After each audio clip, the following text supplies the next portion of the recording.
I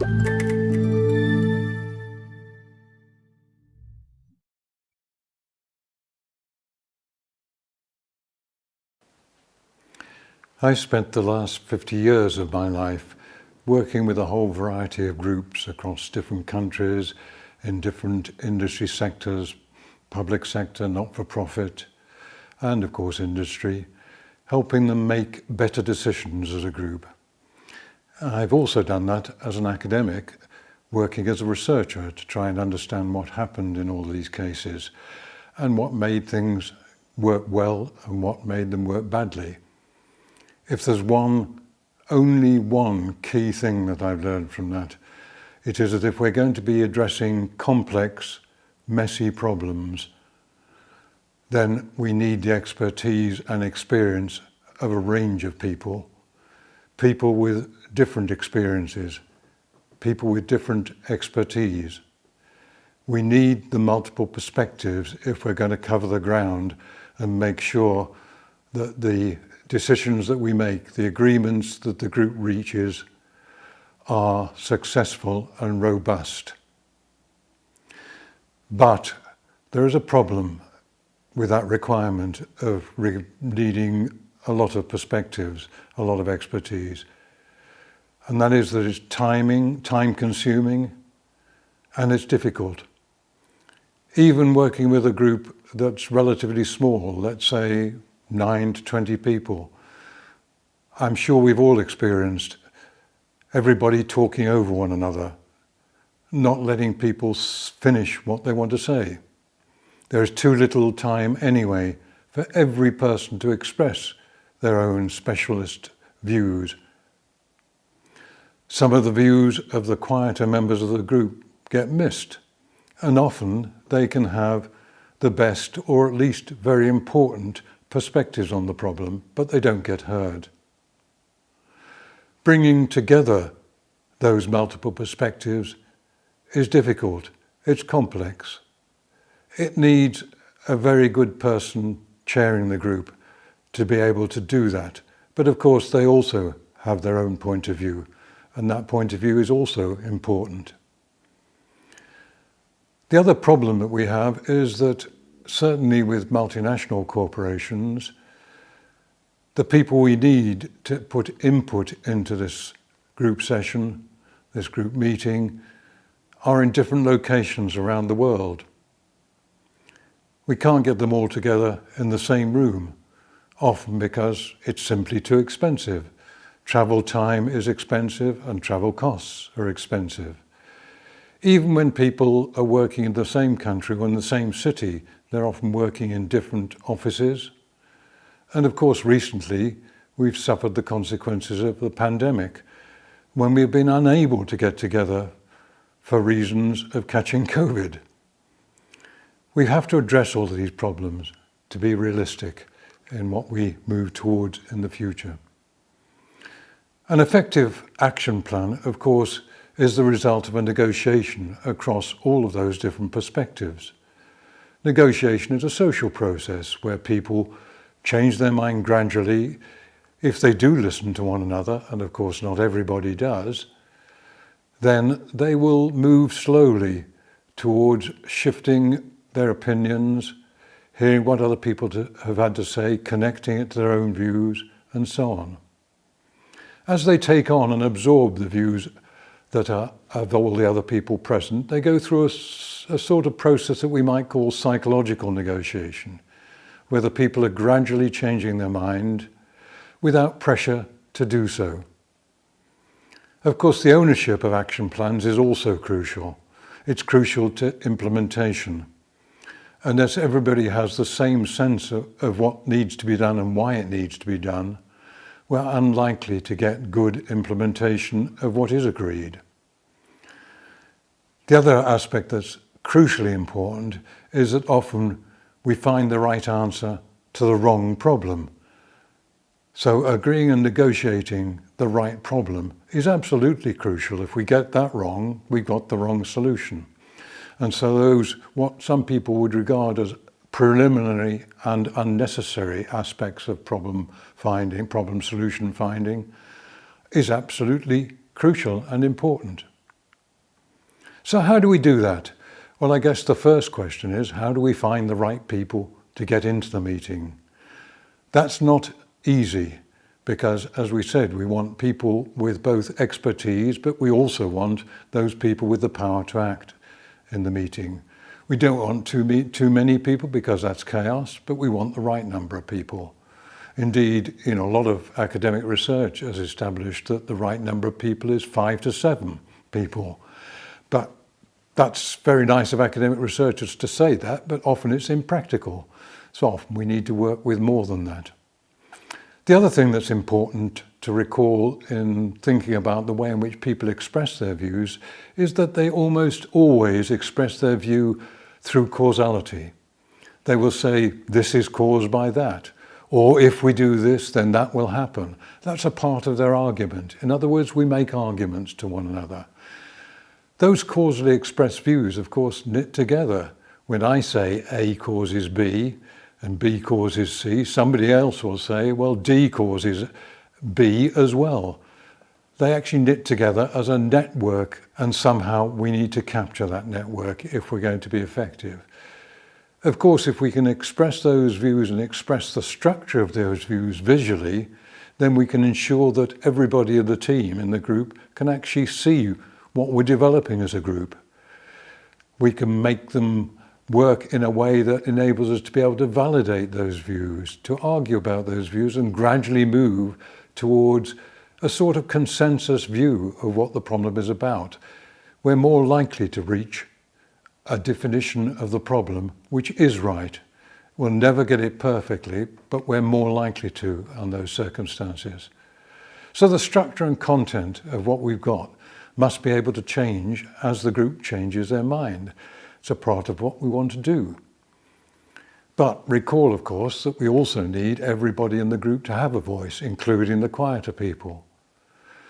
We also need to remember that quite often people might not be in the same place. So we need some way of the group being able to work as an effective group, as an effective team, when they're located in different places.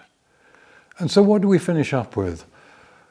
We've been developing a method and way of working to enable these sorts of things to actually come into practice in organizations over a long period of time. And then for the last 30 years, we've been working also with some originally developed software that can support that group decision making. But as I'll come to in a moment, we've now developed a new software platform that supports the method in a much more effective way. A way that allows people to make their points naturally through expressing causality, by saying this is caused by that, and if we do this, then this will happen. To be able to do that as a part of the group process and do it so that everybody gets a voice, and to be able to do it anonymously. In some cases, that's useful to enable people to do that because they can express views that they would be worried about expressing otherwise because they're worried about the group reaction to the view. Remember, that's how groupthink occurs in organizations, when the group is unable to see the obvious because nobody is able to express the obvious. Remember, we've said already that causally expressed views link together to create a group problem structure. We need to be able to facilitate that coming through the group. If it's a visually expressed structure that we can all say, then we can validate and work with that structure together. So the structure and content must be able to change as the group changes their mind. We said that earlier. But the method and software support that we give a group must enable that. And the software platform that we've now been developing over the last couple of years, called Strategyfinder, really enables this to happen. So Strategyfinder encourages negotiation through what is called a transitional object. In other words, this picture that we're looking at together, this structure, needs to continually be in transition as the group changes their mind. And it's a single causal structure that belongs to the group. We often also call this a boundary object because it acts at the boundary of everybody in the group, so the group can work as a group. We also need to enable through that platform to track consensus and agreement. Is consensus developing? It will never be 100%, but is it moving forward? To see whether we're developing agreements that actually do enable action to be taken, that are practical and impactful. So that we can to do this, we need to allow participants to be able to evaluate the options, their development independently, and then see whether there is a consensus about that action. When we don't get a consensus, often there is very good reasons for that. We need to enable those reasons to surface. We need to enable the agreements to stand a better chance of being implemented, and we need to be able to do that quickly.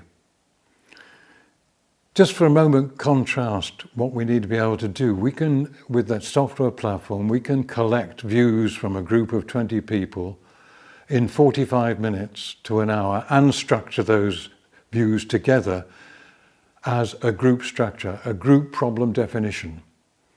Contrast that with what usually happens in meetings, where we get one person expresses the first view, and they're usually the person with the loudest voice, and then we spend the next 20 minutes just discussing that single point of view. If we needed to do that for every point of view, we'd be at it for hours. And we don't do that. We don't get everybody's point of view as a consequence. The software platform we've developed enables this to happen, enables us to pull together everybody's view into one structure, even the views of the quieter ones. Of course, that can be upsetting for some of those with the loudest voice, because what we're actually enabling is everybody to get a voice. And if everybody gets a voice, including those with the loudest view, they're still irritated that they were not able to dominate the group. But if we want good group decisions, we don't want domination.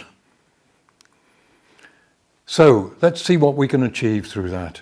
In 2 hours, with a group in different locations, we can address a complex problem. We can come up with sensible solutions, and by sensible I mean something that everybody in the group believes is sensible, intelligent and effective. And as I said earlier, practical and impactful. And this can be done around a complex, messy problem. We've done this in crisis situations where, for example, a police force has got to address a complex crisis situation that has developed. In 45 minutes, we can bring the views of the different people who have different responsibilities in the police force, we can bring those together and enable them to sort through those views, see a structure to the views, and reach agreement about what needs to be done next. In 4 times 3 hours of work of a group, we can develop a good first draft of a corporate or organizational strategy that is an effective point in what we normally think of as Pareto terms. In 20% of the time, we can develop 80% of a good strategy. Also, we've done work recently with 16 people to address the complexity of COVID, the pandemic that we've all been involved in recently. And they've worked together over 3 times 3 lots of 3 hours on that really complex problem. They developed a whole set of strategies through that they've all agreed on. And most importantly, all of the strategies that were agreed have been implemented. And that's what we need in the end. It's no use developing good solutions that don't ever get implemented. And for that, we need ownership.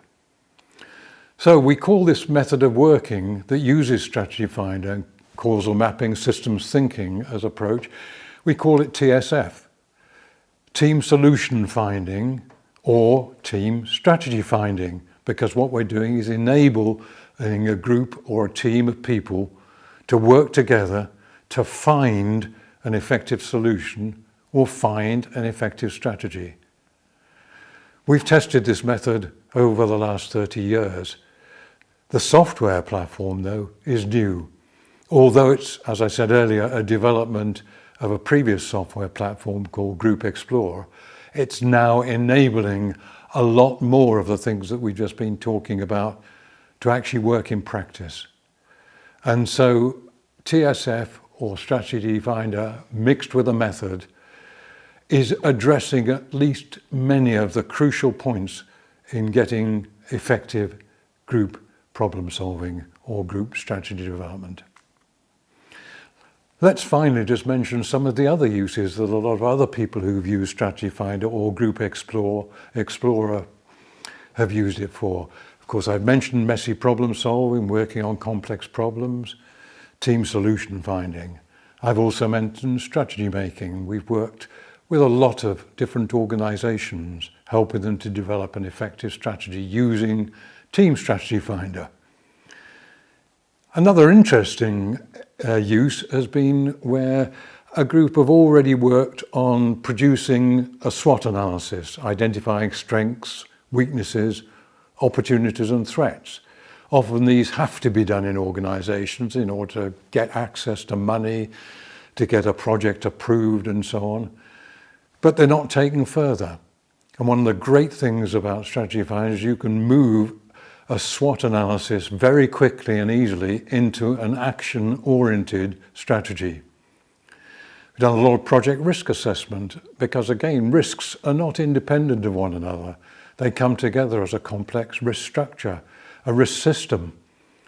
And Strategyfinder provides the basis for being able to find the sorts of vicious cycles that actually usually operate in risk systems, and to then find, through analysis, those risks that are, if most effectively mitigated, will have the biggest impact upon the whole risk system. We've worked on fast and structured brainstorming. Often a group can get together and just work together for 20 minutes and do some brainstorming, but Strategyfinder offers the ability to structure that brainstorming and therefore find much more effective results from the brainstorming. Stakeholder mapping, stakeholder management is crucial to effective delivery of strategy. If you don't understand how your stakeholders are going to respond to your solutions and strategies, then you're likely to have ineffective solutions and strategies. Stakeholder mapping and the development of effective stakeholder management strategies can be a good part of using our method and using Strategyfinder. I've talked about systemic risk assessment for the pandemic. That was in Norway. That's a part of developing effective risk management strategies. Also, of course, there are other things that people use it for. I've got colleagues who've used it for social network analysis, for structuring research projects, indeed for helping them write effective articles and papers as a result of their research. Strategyfinder wasn't developed for that purpose, but it actually has been used very effectively for some of these on-the-side purposes.